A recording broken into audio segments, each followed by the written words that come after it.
दोस्तों, अगर दुनिया में टेंशन्स बढ़ती हैं तो एक सेक्टर है जहां पैसा फ्लो होने लगता है और वो है डिफेंस सेक्टर। और अभी ग्लोबल कॉन्फ्लिक्ट्स की वजह से इंडियन डिफेंस स्टॉक्स इन्वेस्टर्स की वॉच लिस्ट में आ गए हैं। अभी मिडल ईस्ट में यूएस, इजराइल और ईरान के बीच जो कॉन्फ्लिक्ट चल रही है उसने ग्लोबल मार्केट सेंटिमेंट्स को काफी इंपैक्ट किया है। जब भी दुनिया में ऐसी टेंशन्स बढ़ती हैं, इन्वेस्टर्स यूजुअली सेफ हेवन और स्ट्रैटेजिक सेक्टर्स की तरफ मूव करते हैं और इसी वजह से डिफेंस सेक्टर फिर से स्पॉटलाइट में आ गया है। जो कंपनीज फाइटर जेट्स, मिसाइल्स और ड्रोन्स बनाती हैं, उनके स्टॉक्स इन्वेस्टर्स की वॉच लिस्ट में आ गए हैं क्योंकि ऐसे कॉन्फ्लिक्ट्स के टाइम पर डिफेंस स्पेंडिंग जनरली बढ़ जाती है। इस वीडियो में मैं आपको 3 ऐसी डिफेंस कंपनीज बताने वाला हूं जो इस सिचुएशन की वजह से मार्केट में काफी डिस्कशन में है और जिन्हें आप अपनी वॉच लिस्ट में ऐड कर सकते हैं। आइए अब एक एक करके इन कंपनीज को समझते हैं। दोस्तों, आगे बढ़ने से पहले मैं बता दूं कि ये कोई बाय या सेल रिकमेंडेशन नहीं है। ये एक एजुकेशनल वीडियो है based on the current geopolitical situation and its impact on Indian companies. दोस्तों, पहली कंपनी है Bharat Dynamics. Bharat Dynamics Limited एक Indian public sector defence company है जो 1970 में एस्टैब्लिश हुई थी। ये कंपनी मेनली गाइडेड मिसाइल सिस्टम्स और डिफेंस इक्विपमेंट्स बनाती है जो इंडियन आर्म फोर्सेस यूज करते हैं। इस कंपनी की एक खास बात यह है कि defence research and development organisation यानी डीआरडीओ के डेवलप किए हुए मिसाइल्स की प्राइम प्रोडक्शन एजेंसी यही है। मतलब डीआरडीओ मिसाइल्स डिजाइन करता है और भारत डायनामिक्स उनको मैन्युफैक्चर करता है। कंपनी पृथ्वी, अग्नि, आकाश और नाग जैसे मिसाइल्स प्रोड्यूस करती है जो इंडिया के डिफेंस इकोसिस्टम का इंपॉर्टेंट पार्ट है। अगर थोड़ा फाइनेंशियल्स देखें तो कंपनी का परफॉर्मेंस पिछले कुछ सालों में काफी स्ट्रांग रहा है। FY23 में इनका रेवेन्यू लगभग 2480 करोड़ था जो FY25 में बढ़कर 3340 करोड़ तक पहुंच गया। और दोस्तों, प्रॉफिट भी स्ट्रांग है। FY25 में कंपनी का पैट अराउंड 610 करोड़ था और प्रॉफिट मार्जिन भी काफी हेल्दी रहा है। लेकिन शॉर्ट टर्म में यहां पे थोड़ा प्रेशर जरूर देखने को मिला है। Q3 FY26 में रेवेन्यू और प्रॉफिट्स दोनों ईयर ऑन ईयर थोड़ा कम रहे हैं जो इन्वेस्टर्स को ध्यान में रखना चाहिए। अब अगर फ्यूचर ग्रोथ की बात करें तो कंपनी आंध्र प्रदेश के डोनाकोंडा में एक नया प्रोपेलेंट मैन्युफैक्चरिंग और वीपन इंटीग्रेशन फैसिलिटी सेटअप करने वाली है जिसमें लगभग 1200 करोड़ का इन्वेस्टमेंट प्लान है। इसके अलावा अनकापल्ली डिस्ट्रिक्ट में भी अंडर वाटर वेपन्स और टॉर्पीडोज मैन्युफैक्चरिंग प्रोजेक्ट का भी प्लान किया जा रहा है। सबसे इंपॉर्टेंट फैक्टर यह है कि इंडिया में डिफेंस स्पेंडिंग लगातार बढ़ रही है और गवर्नमेंट का आत्मनिर्भर Bharat initiative domestic defence companies को काफी सपोर्ट कर रहा है। और जब दुनिया में जियोपॉलिटिकल टेंशंस बढ़ती हैं तो जनरली डिफेंस प्रोक्योरमेंट और एक्सपोर्ट्स दोनों बढ़ते हैं जो भारत डायनामिक्स जैसी कंपनी के लिए पॉजिटिव हो सकता है। दोस्तों, कंपनी के बारे में अपनी रिसर्च खुद जरूर कीजिए और आज मैं आपकी ये प्रॉब्लम भी सॉल्व करूंगा कि आपको अपनी रिसर्च खुद कैसे करनी है। दोस्तों, स्टॉक मार्केट में ना सिर्फ चार्ट्स देखकर या न्यूज पढ़कर पैसा बनाना पॉसिबल नहीं होता। अगर आप सच में सक्सेसफुल बनना चाहते हैं तो आपको चाहिए एआई, टेक्नोलॉजी और डेटा का एक पावरफुल कॉम्बो। और यही एग्जैक्ट कॉम्बो आपको मिलता है investing.com के इन्वेस्टिंग प्रो के साथ। अब अगर हम इंडिया के लिए एक स्पेशल फीचर की बात करें तो वो है प्रोपिक्स एआई। यहां आपको मिलती है 5 अलग अलग एआई स्ट्रैटेजीज जो डिफरेंट रिस्क प्रोफाइल वाले यूजर्स के लिए डिजाइन की गई है। भारत मार्केट आउट परफॉर्मर्स ये एक लार्ज कैप स्ट्रैटेजी है। मिड कैप मूवर्स और स्मॉल कैप मूवर्स उन लोगों के लिए है जो थोड़ा एग्रेसिव रिस्क ले सकते हैं। इसके बाद है infra titans, infrastructure theme based strategy है। और भारत बार्गेन्स जहां अंडरवैल्यूड स्टॉक्स शोकेस किए जाते हैं।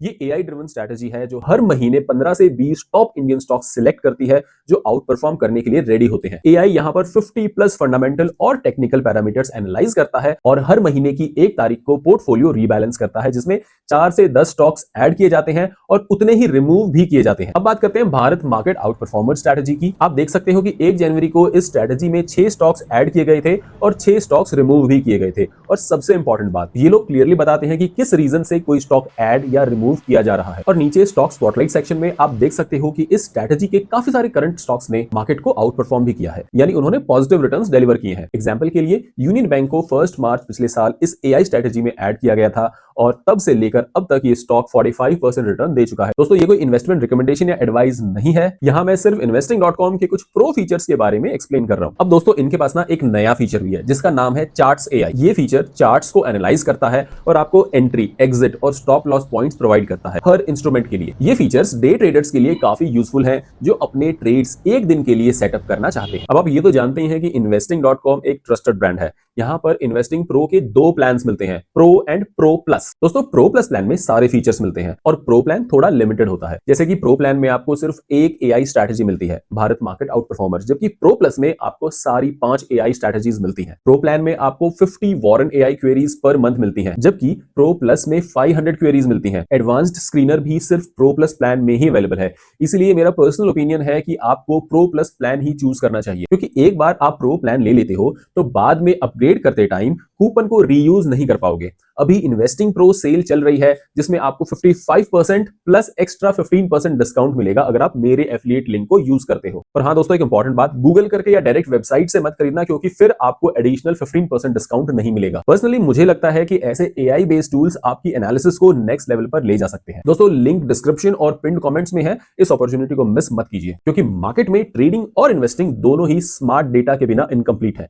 अब चलिए सेकंड डिफेंस स्टॉक पर आते हैं जो इस सिचुएशन में स्पॉटलाइट में है। दोस्तों जेन टेक्नोलॉजीज डिफेंस सेक्टर की एक ऐसी यूनिक कंपनी है जो मिलिट्री ट्रेनिंग सिमुलेटर्स बनाती है। सिंपल लैंग्वेज में समझे तो ये कंपनी ऐसे एडवांस सिमुलेटर्स डेवलप करती है जिससे army soldiers real war situations की ट्रेनिंग सेफ एनवायरनमेंट में कर सकते हैं। यानी बैटलफील्ड पे जाने से पहले सोल्जर्स वर्चुअल ट्रेनिंग सिस्टम्स पर प्रैक्टिस करते हैं और इसी टेक्नोलॉजी में जेन टेक्नोलॉजीज एक्सपर्ट है। अब अगर कंपनी के फाइनेंशियल्स देखें तो पिछले कुछ सालों में बहुत स्ट्रॉन्ग ग्रोथ देखने को मिली है। FY23 में कंपनी का रेवेन्यू लगभग 218 करोड़ था जो FY25 तक बढ़कर 973 करोड़ हो गया है। यानी सिर्फ 2 साल में रेवेन्यू ऑलमोस्ट 4 टाइम्स ग्रो हुआ है। और दोस्तों प्रॉफिटेबिलिटी भी काफी स्ट्रांग है। FY25 में कंपनी का नेट प्रॉफिट अराउंड 299 करोड़ था और नेट प्रॉफिट मार्जिन 30% से ज्यादा रहा है। अब रीसेंट परफॉर्मेंस की बात करें तो Q3 FY26 में कंपनी ने स्ट्रॉन्ग ग्रोथ दिखाई है। यहां रेवेन्यू में 16.8% ग्रोथ और प्रॉफिट में 30.6% ग्रोथ रिपोर्ट हुई है जो काफी हेल्दी नंबर्स माने जाते हैं। दोस्तों कंपनी के पास एक स्ट्रॉन्ग ऑर्डर बुक भी है अराउंड 14.27 बिलियन जो फ्यूचर रेवेन्यू विजिबिलिटी को सपोर्ट करते हैं। और सबसे इंटरेस्टिंग बात यह है कि कंपनी की बैलेंस शीट काफी स्ट्रॉन्ग है।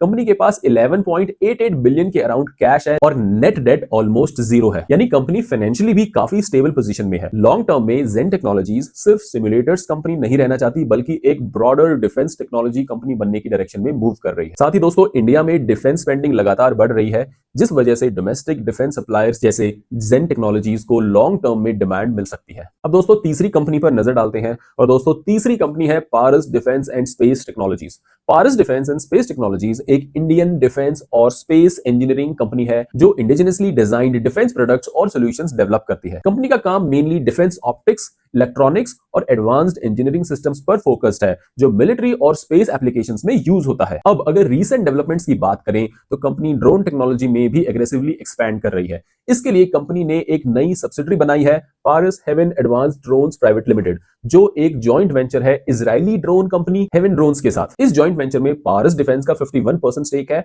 और हेवन ड्रोन्स का 49% स्टेक है। ये पार्टनरशिप ड्रोन टेक्नोलॉजी में कंपनी की कैपेबिलिटीज को काफी स्ट्रांग बना सकती है। अब अगर फाइनेंशियल्स देखें तो कंपनी की ग्रोथ स्टेडली इंप्रूव हो रही है। FY23 में रेवेन्यू लगभग 222 करोड़ था जो FY25 तक बढ़कर 364 करोड़ हो गया है। प्रॉफिट भी FY25 में 61 करोड़ तक पहुंच गया है और प्रॉफिट मार्जिन अराउंड 16 to 17% के आसपास रहा है। रीसेंट परफॉर्मेंस भी पॉजिटिव लग रही है।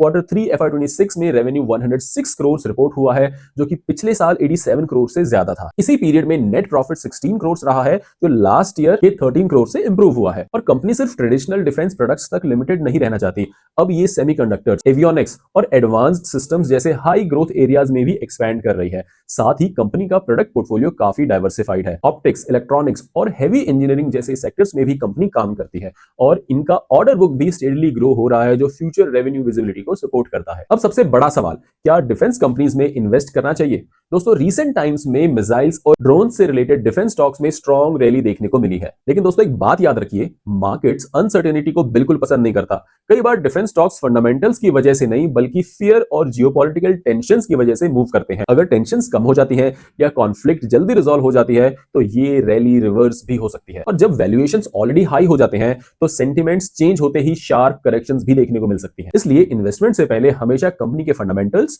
कॉर्पोरेट गवर्नेंस और वैल्यूएशन को ध्यान से एनालाइज करना चाहिए। और डिफेंस सेक्टर में प्रोजेक्ट्स का एग्जीक्यूशन भी कॉम्प्लेक्स होता है। ऑर्डर टाइमलाइन और डिलीवरी डिलेज की वजह से भी स्टॉक्स में वॉलेटिलिटी आ सकती है। इसलिए कोई भी इन्वेस्टमेंट डिसीजन लेने से पहले प्रॉपर रिसर्च जरूर करें। और यहां पर आप investing.com के प्रो फीचर्स चेकआउट कर सकते हैं, link description and pin comments में। दोस्तों अब कंक्लूजन की बात करते हैं।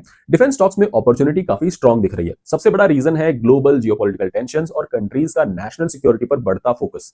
जब दुनिया भर की गवर्नमेंट्स अपना डिफेंस बजट बढ़ाती हैं तो डिफेंस कंपनीज के लिए लॉन्ग टर्म डिमांड स्टेबल बनी रहती है। और इंडिया भी इस डायरेक्शन में काफी एग्रेसिव स्टेप्स ले रहा है। गवर्नमेंट ने डिफेंस एक्सपोर्ट्स का 350 बिलियन का टारगेट सेट किया है और साथ ही वेपन सिस्टम्स को इंडिया में ही मैन्युफैक्चर करने पर जोर दिया जा रहा है। दोस्तों, गवर्नमेंट का विजन है कि डिफेंस मैन्युफैक्चरिंग का टर्नओवर 1.8 ट्रिलियन तक पहुंचाया जाए और इसी स्ट्रेटजी के अंदर अक्टूबर में गवर्नमेंट ने 509 डिफेंस आइटम्स पर इंपोर्ट बैन भी लगा दिया था। मतलब इंडिया डिफेंस सेक्टर को एग्रेसिवली बिल्ड कर रहा है। अब मुझे कमेंट्स करके जरूर बताइए कि नेक्स्ट कौन सी कंपनी या सेक्टर का डिटेल्ड एनालिसिस आप चाहते हैं। अगर मल्टीपल कमेंट सेम टॉपिक पर आएंगे तो मैं एक डिटेल्ड वीडियो बना दूंगा। और दोस्तों, अगर आपको ऐसे ही स्टॉक मार्केट और इन्वेस्टिंग से रिलेटेड सिंपल और यूजफुल वीडियोस चाहिए तो वीडियो को लाइक करें और चैनल को सब्सक्राइब जरूर कीजिए। मैं मिलता हूं आपसे नेक्स्ट वीडियो में। Thank you so much for watching and keep learning.